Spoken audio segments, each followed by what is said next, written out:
श्री शिवाय नमस्तुभ्यम। दोस्तों, आप सभी जानते हैं कि 14 अगस्त 2025 यानी दिन गुरुवार को पड़ रही है भाद्रपद की षष्ठी तिथि।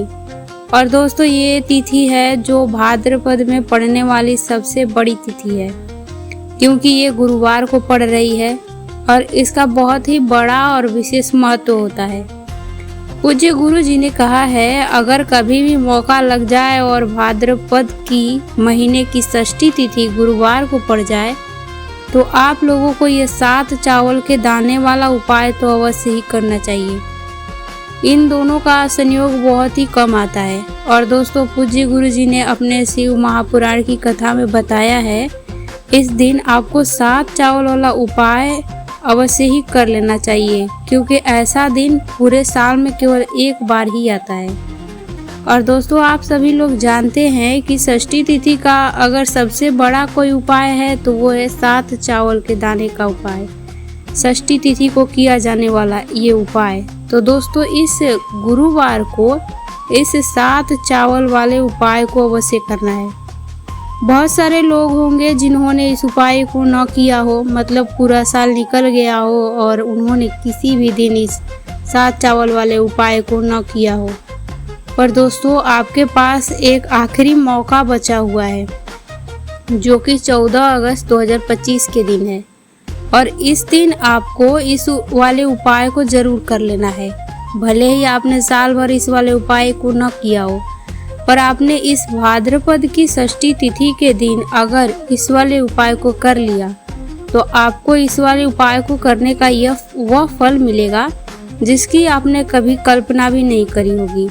इसलिए आप लोग इस वाले उपाय को एक बार जरूर से जरूर कर लेना है, ताकि आप लोगों के हाथ से ये मौका ना जा सके और आपको इस उपाय को करने का फल मिल सके।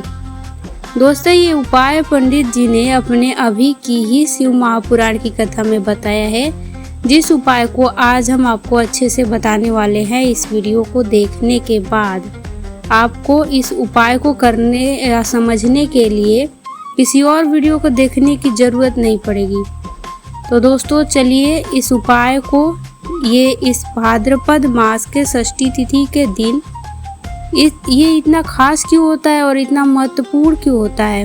देखा गया है कि कभी कभी बड़े बड़े पूजा पाठ और अनुष्ठान से जो मनोकामना पूर्ण नहीं होती है, वह इस भाद्रपद मास के षष्ठी तिथि के दिन एक छोटे से उपाय करने से ही पूर्ण हो जाती है। और बहुत सारे लोगों ने इस उपाय को किया भी है, उनको इस उपाय को करने का फल भी मिला है। अगर आप लोग भी इस उपाय को गुरुवार षष्ठी तिथि के दिन करना चाहते हैं तो आप इस उपाय को पहले अच्छे से समझ लें और सुन लें, उसके बाद इस उपाय को करना। इस उपाय को करने का फल आपको ज़रूर मिलेगा। और इस उपाय को कर लेने से आपके घर में चाहे किसी भी प्रकार की दुख और समस्या क्यों न चल रही हो, आपको उसका कारण भी नहीं पता है कि ये समस्या किस कारण से चल रही है। उसका कुछ भी कारण हो सकता है, जैसे पितृदोष हो सकते हैं, किसी भी तरह का मंगल दोष भी हो सकता है। ये सारे सवालों के जवाब आपको इस वीडियो में मिल जाएगा। और जो ये वीडियो देखेगा उसको तो ये 7 चावल के दाने वाला उपाय तो ज़रूर करना चाहिए, क्योंकि इस दिन ये चावल का तो बड़ा विशेष महत्व होता ही है। और जब बात आ जाए 7 चावल के दाने वाले उपाय की, तो ये सोने पे सुहागा वाली बात हो जाती है और ये एक बहुत ही बड़ा उपाय हो जाता है। और इस गुरुवार षष्ठी तिथि का तो अब दोस्तों इस 7 चावल वाले ये बात जान लेते हैं। तो देखो, घर की जो बड़ी माताएं बहनें होती हैं, उन माताओं बहनों में से कोई भी एक माता या बहन इस वाले उपाय को कर सकती है। दोस्तों, अगर आप चाहो तो अपने घर के सभी सदस्यों को भी इस उपाय को करवा सकते हो।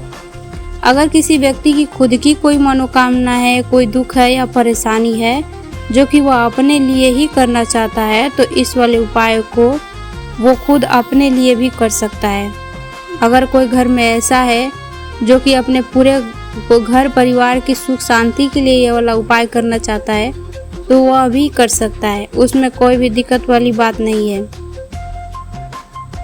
कहने का मतलब ये है कि इस उपाय को हर एक सदस्य भी कर सकता है और पूरे घर परिवार के सदस्यों के लिए बड़ी माताएं बहनें भी इस उपाय को कर सकती है। माताएं बहनें अगर घर में उपस्थित नहीं है तो वह ये वाला उपाय अगर वो नहीं कर पा रही हैं तो वह फिर घर का कोई भी बड़ा सदस्य भी इस वाले उपाय को कर सकता है, चाहे वह फिर पुरुष ही क्यों ना हो। इसमें कोई भी दिक्कत वाली बात नहीं है। दोस्तों, इस 7 चावल वाले उपाय को हमें करना कहाँ पर है, और इसे करना है शिव जी के मंदिर में जाकर। बहुत सारे लोग ये प्रश्न करते हैं कि हर एक उपाय को करते समय कि 7 चावल वाले उपाय को घर पर भी कर सकते हैं, तो इस वाले उपाय को आप घर पर नहीं कर सकते हैं। उपाय को करने के लिए आपको शिव के मंदिर में ही जाना पड़ेगा। उसके बाद में जो अगला प्रश्न निकल कर आता है इस उपाय को लेकर कि आखिर हमें इस 7 चावल वाले उपाय को किस समय करना है, सुबह के समय करना है कि शाम के समय करना है। तो देखो, इस वाले उपाय को आपको सुबह के समय भी कर सकते हैं और शाम के समय भी कर सकते हैं, यानी शाम के प्रदोष काल के समय भी कर सकते हैं। अगर आप पूछो कि सबसे उत्तम समय कौन सा रहेगा इस 7 चावल के दाने वाले उपाय को करने का, तो हम आपसे बस यही कहेंगे कि इस उपाय को सुबह के समय करेंगे तो ज़्यादा बेहतर होगा। बाकी अगर प्रदोष काल के समय भी करेंगे तो भी अच्छा होगा, इसमें कोई दिक्कत वाली बात नहीं है। तो अब दोस्तों, अगली सबसे बड़ी और महत्वपूर्ण बात आती है, वह ये आती है कि सुबह अगर हम उपाय को करेंगे तो हमें कितने बजे से लेकर कितने बजे तक के बीच में करना है, और शाम के समय अगर प्रदोष काल के समय में तो हमें कितने बजे से लेकर कितने बजे तक के बीच करना है। तो देखो, सुबह के समय जितना जल्दी हो सके उपाय को करने की कोशिश करना है। बाकी अगर किसी कारणवश लेट भी हो जाते हो, थोड़ा बहुत देरी भी हो जाता है, तो 10 या 11 बजे तक भी आप इस उपाय को कर लेना। 12 बजे से ज़्यादा देरी ना हो, इस बात का ध्यान रखना। उसके बाद में दोस्तों, अगर शाम के समय प्रदोष काल की बात करें तो प्रदोष काल का जो समय होता है वो शाम के 6 बजे से शुरू हो जाता है। मतलब शाम को 6 से 7 बजे के बीच का जो समय होता है, ये समय प्रदोष काल का सबसे महत्वपूर्ण समय होता है। पर अभी जो मौसम चल रहा है, इस मौसम में शाम बहुत देर से होती है, तो आप इस उपाय को 7 या 8 बजे के बीच में भी कर सकते हैं। मतलब शाम को 6 बजे से लेकर 8 बजे के बीच कभी भी इस उपाय को कर सकते हैं, इसमें कोई दिक्कत वाली बात नहीं है। अब दोस्तों, यहाँ पर इस उपाय को लेकर एक और सबसे बड़ी बात निकल कर आती है कि इस 7 चावल के दाने को हमें लेना कहाँ से है, और हमें इस उपाय को करने के साथ में क्या और भी सामग्री होती है जो शिव जी के मंदिर में ले जानी होती है।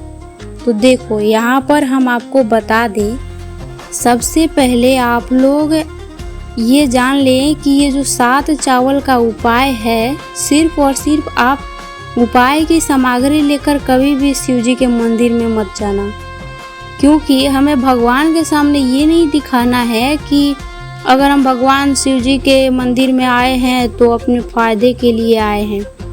तो इसलिए जो भी पूजन सामग्री है, उपाय सामग्री है, यानी 7 चावल के दाने, उसके साथ में आपको पूजन सामग्री भी लेकर जाना है। देखो, अगर सुबह के समय उपाय कर रहे हो तो सीधी सी बात है, 1 लोटा जल आप लेकर ही जाओगे। वही 1 लोटा जल अगर मिट्टी का हो तो बहुत अच्छी बात है। आपके पास इस दिन आखिरी मौका रहेगा मिट्टी के जल शिवलिंग पर चढ़ाने का और उपाय को करने का। आपको इस दिन बहुत बड़ा फल मिलेगा, इसलिए इस दिन हो सके मिट्टी का जल चढ़ाए। तो अपने साथ में कम से कम 1 लोटा जल तो कम से कम लेकर ही जाना है। अगर मिट्टी का जल नहीं है तो घर का जल भी आप इस्तेमाल कर सकते हो। इसके अलावे जो भी पूजन सामग्री है, देखो 7 चावल वाला दाना इस उपाय को करने के लिए ये तो आपको अलग से लेना ही है, और जो पूजन सामग्री रहेगी वो अलग से रहेगी। पूजन सामग्री में आज आप जो भी चीज़ लेकर जाना चाहते हो वो लेकर जा सकते हो, इसमें कोई भी दिक्कत वाली बात नहीं है। वही अगर हम शाम के समय भी इस उपाय को करते हैं तो शिव जी के ऊपर जल नहीं चढ़ाया जाता है शाम के समय। इसलिए शाम के समय आपको एक दीपक तैयार कर ले, और जो कि गोल बाती का होना चाहिए। आटे का भी दीपक आप ले सकते हैं, इस बात का आप लोगों को ध्यान रखना है। और इस दीपक को आपके घर से जलाकर नहीं ले जाना है, भगवान शिव के मंदिर में जाकर ही जलाना है, इस बात का हमें ध्यान रखना है। हमें इस बात को समझना है कि ये जो 7 चावल के दाने का उपाय है, इसमें जो चावल है वो हमें लेना कहाँ से है, और क्या हमें ये चावल दुकान से लेकर आनी है या अपने घर से लेकर जाना है, कहाँ से लेना है और कौन से चावल लेने हैं। तो देखो, इन सभी सवालों के जवाब आप लोगों को दिए देते हैं। ये जो उपाय है, इस उपाय में आपको ये नहीं देखना है कि कौन से चावल है और कौन से चावल नहीं है, बस जो भी चावल मिल जाए वो चावल है। और चावल का दाना साबुत होना चाहिए, टूटा हुआ नहीं होना चाहिए, इस बात का आपको ध्यान रखना है। बाकी आपका जो चावल है वो बासमती हो या सादा हो, इसमें कोई दिक्कत वाली बात नहीं है। तो सीधी सी बात है कि आपके घर के रसोई में जहां आप भोजन बनाते हैं वहां पर जो चावल उपस्थित हो, वही चावल एक कटोरी भर ले या एक मुट्ठी चावल अलग से उसमें से निकाल ले, क्योंकि हम 7 चावल के दाने वाले उपाय के लिए इसी में से चावल को लेंगे। हमें ये चावल के दाने चुनकर निकाल लेने हैं, और इस बात का आप लोगों को ध्यान रखना है। दोस्तों, आपने उस चावल की कटोरी में से 7 चावल के दाने को निकाल लेना है, जो कि टूटे हुए ना हो और जिसमें कोई दाग ना हो।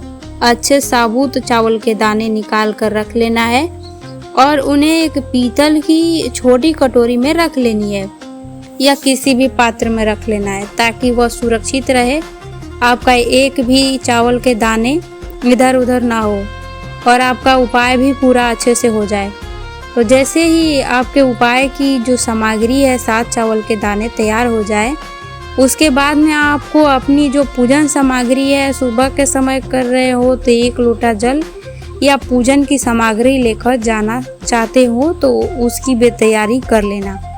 और शाम के समय जा रहे हैं तो आपका जो दीपक है उसे तैयार कर लेना। और उपाय को करते समय शुद्धता का विशेष ध्यान रखना है।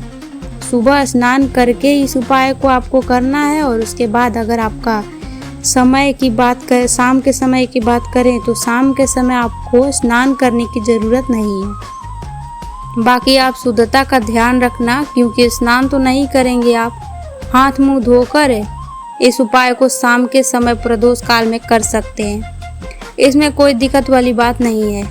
आप अपने उपाय की पूरी सामग्री तैयार करके और अपने पास ही रख लेना, और जो भी आपके पास के शिव मंदिर हो वहाँ पहुँच जाना, और सबसे पहले शिव मंदिर में जाकर इस उपाय को नहीं करना है, पहले भगवान के दर्शन करने हैं, भगवान से आशीर्वाद लेना है और शिव जी के शिवलिंग के पास आना है। और शिवलिंग के पास में आने के बाद आप जो पूजन सामग्री लेकर आए हैं, जैसे कि अगर आप सुबह के समय गए होंगे तो 1 लोटा जल और साथ में जो भी पूजन सामग्री है लेकर आए हो, आप उनसे भगवान शिव जी की पूजा कीजिए।